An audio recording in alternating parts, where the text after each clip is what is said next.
The 2024 BMW X5. This vehicle, along with its twin, the X6, just received its mid-cycle refresh.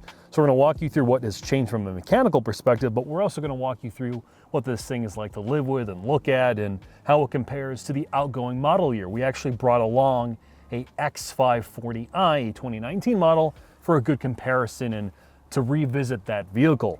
Now, let's talk about what this thing is. This is the M60i. It starts in the very high 80s. It is the V8 variant, but not the full-blown X5M, and tops out with every option around $107,000, which is expensive, but a price point below something like a Cayenne S with similar options.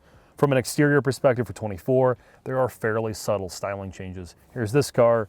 Here's the old one. While they're not the same trim level, it gives you a good idea. Thankfully, this has not adopted the very controversial beaver teeth from the new 7 Series and 5 Series, but you can probably guarantee that's what this thing is going to look like in future iterations of the X5. From an interior perspective, it's largely carryover, and that's a good thing. The X5 does interior usability very well. Great door storage, very comfortable seats. This vehicle does not have the massaging option, but there's good adjustability. You can get them heated and cooled. The back seats are very comfortable. They're nice and large. There's good door storage back there as well. Trunk still has the split opening tailgate, which makes usability good. Lots of interior storage and trunk storage. Great visibility. Interior material qualities feel expensive. And because this is iDrive 8 and not iDrive 8.5, you still retain physical controls for things like drive modes. You don't have mood modes and all the BS gimmicks. You have simple drive modes. So if you want to be an asshole, you can go into Sport Plus with 2 taps. If you want to put this in a comfort, you can do that. It's easy to customize Sport Individual. To me, this is a better system than what's found in 8.5. It's less gimmicky, it's easier to use. The screen quality, though, is still excellent. It's fast to use.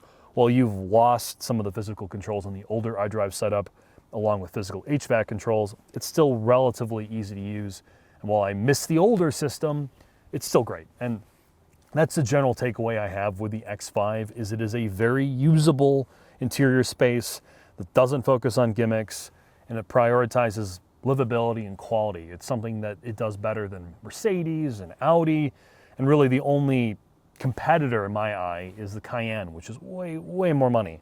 Now, when it comes to audio systems, the X540i and the X5 M60, which we're in, come with a Harman. If you are in the M60 or the X5M, you can also get the Bowers, which is probably what I would do. It's an expensive option, but it really does transform the audio experience. Past that, though, let's head in the shop and put this thing up on the lift. In the shop with the 2024 BMW X5. So what do you need to know? Well, this is still the G05 generation, which was first introduced in 2019. And for 2024, as we talked about in the beginning of this video, it just received its mid-cycle refresh. So what does that mean? Well, we already talked about the interior and exterior changes, and from a mechanical perspective, the big updates are to the drivetrain options. They're all in some way electrified. Let's start with the base option. The X540i, powered by the legendary B58, which is a 3-liter inline-6 engine that underpins most BMWs. Now it has a 48-volt mild hybrid system added to it. There are some mechanical improvements to fan house and software. All told, it now makes about 370-ish horsepower, 40 horsepower increase over the outgoing model. It does 0 to 60 in the low 5s, and in the real world it can get almost 27, 28 miles per gallon on the highway. All impressive figures, and it puts its power down through a 8-speed ZF gearbox. There is a plug-in hybrid variant of the B58 as well, known as the X550e. It receives an electric motor that lives between the gearbox and the engine. It is the latest generation of electric motor that BMW has. It has a substantial performance increase over the outgoing. It now makes a total system output of 483 horsepower, which is a lot. It does 0 to 60 in the mid-4s, which is impressive, and you get about 40 miles of E-range, and that's capable or possible through a 25.7 kilowatt hour battery pack. This is a good option for people who don't want to go to the V8, want some E-range, and of course, like the increased performance over the regular or base model X5.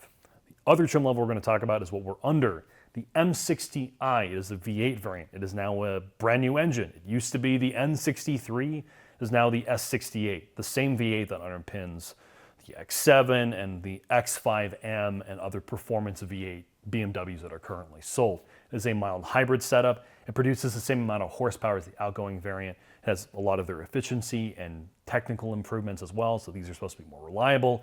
Makes 523 horsepower and is capable of doing 0 to 60 in 4.2 seconds, just like the 6-cylinder variant that puts its power down through an 8-speed automatic. This is sort of the middle performance model. It's not the full-blown X5M or X6M. It's for that person who wants a V8 experience. But what you need to know is this is on the Cluster or CLAR platform, something we've talked about to death at this point. It underpins everything from the 3 Series all the way up to the X7. And this SUV application, it is multi-link front and rear. It has a near 50-50 weight balance, not a 50-50 weight balance. It's a rear-wheel drive platform. Everything's aluminum. There's shear plates everywhere and VH panels. All the electromechanical systems come together to allow this to drive almost like a lifted up sports sedan. It is a very capable vehicle, quick steering, even in the non-X5M variants, and it has the ability to yaw out the rear and still be capable in snow and all other fun stuff. The thing to note about this generation of CLAR or Cluster, it's technically the old generation. The new 5 Series and 7 Series are the latest iteration of it. Big change there is those vehicles now allow for BEV variants or full electrification. We'll talk about that more in our upcoming i5 and 7 Series videos. Now, when it comes to suspension, all these cars come equipped with adaptive dampers. You can option in M Sport dampers, which have let's call it a slightly higher ride frequency setup with the more aggressive spring rates. And in the case of the X5 M60i, you can get optional air springs. The M60i's now, or the V8 variants, all come with rear steer as standard. That used to be an option, but you can still option in active roll stabilization, which is the sway bars controlled by the 48-volt setup. Again, it does exactly what is advertised. It helps to reduce some of the body motion in the vehicle, which should theoretically give you a little more confidence when you're hurling this thing around. Now, with that said, I think it's time for Mark and I to go take this for a quick drive.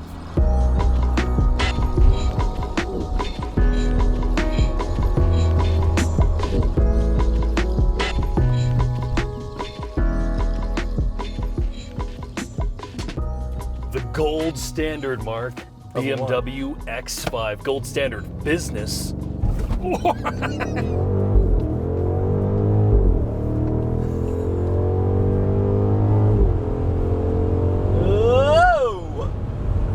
Oh, thought we were going to get air. I guess I should have been going 200 miles an hour.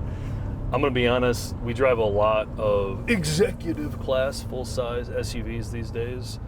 And this is probably the best one. It's really good at everything it does. You know, if you don't get a V8, as I talked about in the shop, you're left with God's engine, the B58, which is, you max one of those things out in the mid-70s. It's well optioned. You get good fuel economy. It still drives really well.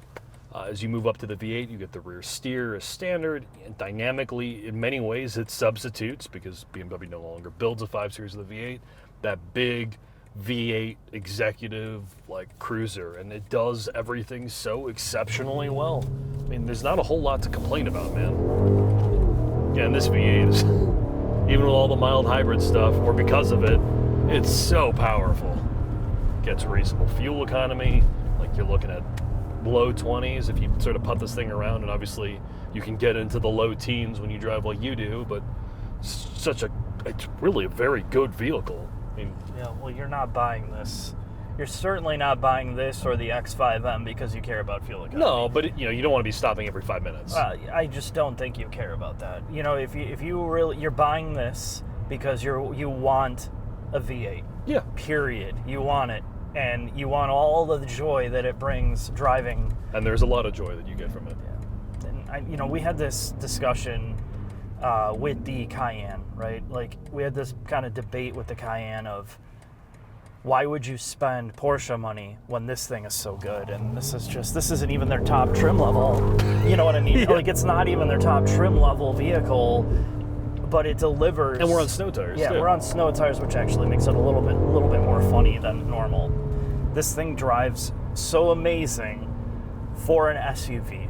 And I know it's going to sound stupid, but the fact that you're working with a rear-wheel drive architecture, an engine that comes out of sports cars, or their sports cars, BMW sports cars, and a transmission that has been refined to the hilt, it transforms the SUV experience. And we say this a lot, your expectations are different for an SUV. A 5 Series is still handled better than most, to be clear. Yeah, oh yeah, 100%.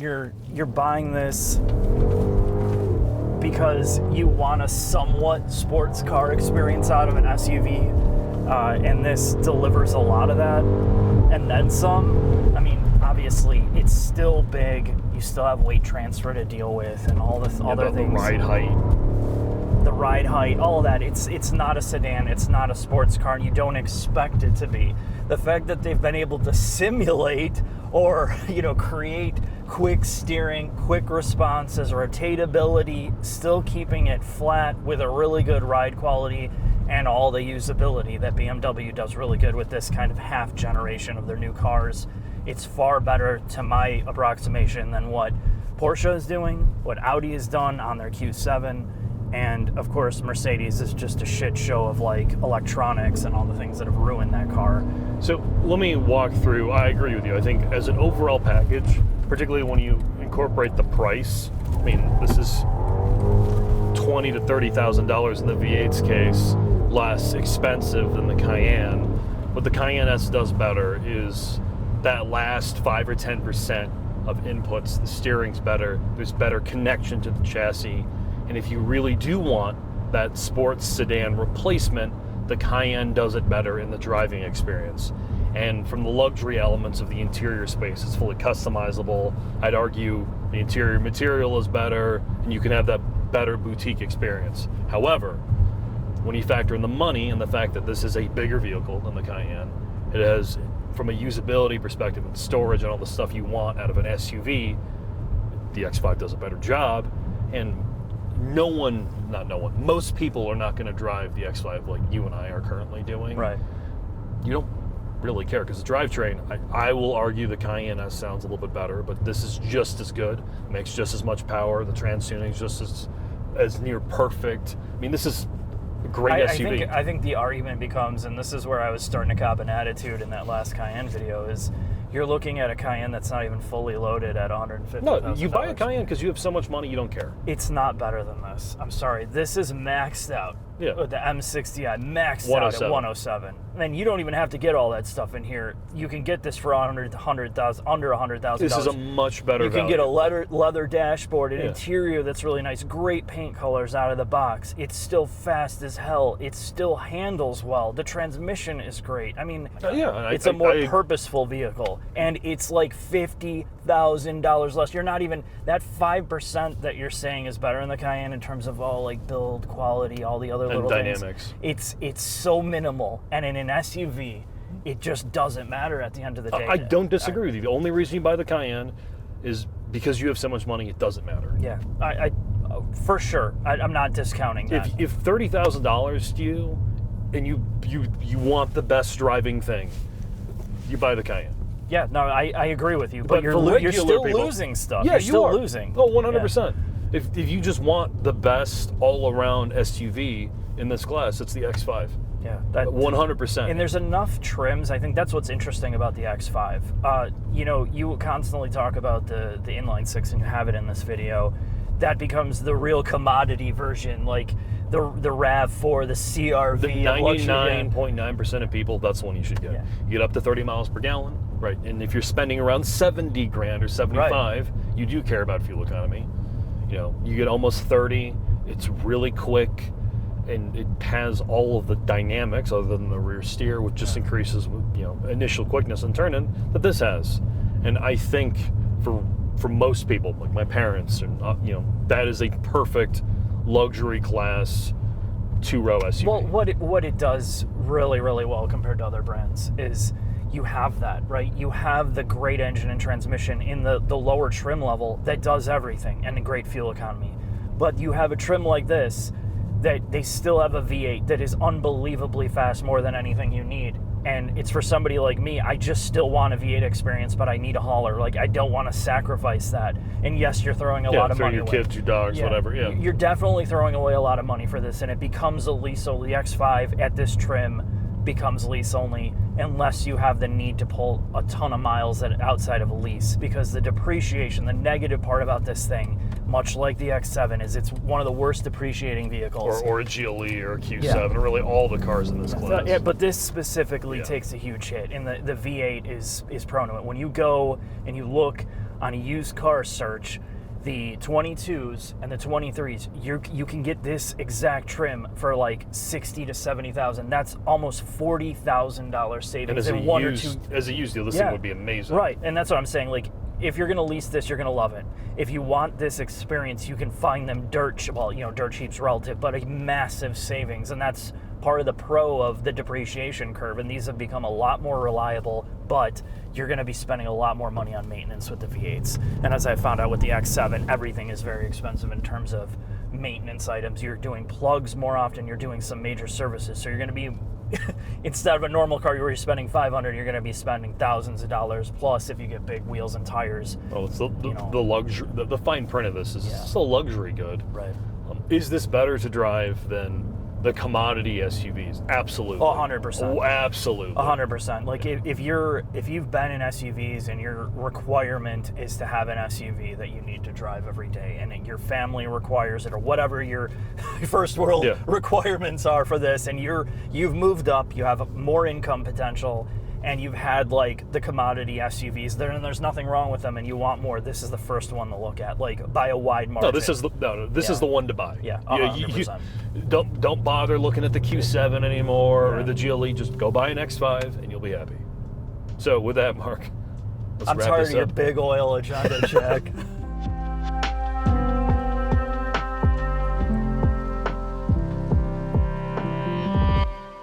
Final thoughts on the 2024 BMW X5. So what do you need to know? Well, at the risk of using a marketing-approved term, as you can clearly tell based upon our commentary, Mark and I view this thing as the gold standard of full-size luxury SUVs. It does nearly everything brilliantly and can be everything to all people. You want a more pedestrian 6-cylinder variant that gets better fuel economy and costs less money?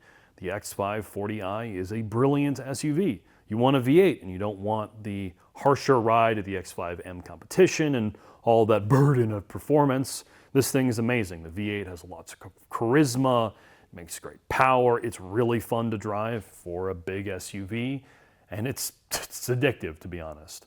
And the X5 does the family stuff well. Great interior space, it's well put together, very usable, just great interior electronics. And you factor in the fact that it's priced well and it's not overly expensive like the Cayenne. It's a really, really compelling SUV option. Are there things that its competition does better? I will argue the Cayenne is more special feeling on the inside, at least when it comes to material choice and customization. And in some ways that vehicle drives better dynamically. It's more traditional in its inputs, but that thing is way, way more money and in many ways is less usable on the inside. The X5 is that Goldilocks luxury SUV. It does everything well. Now with that, thanks for watching. I hope to see you soon.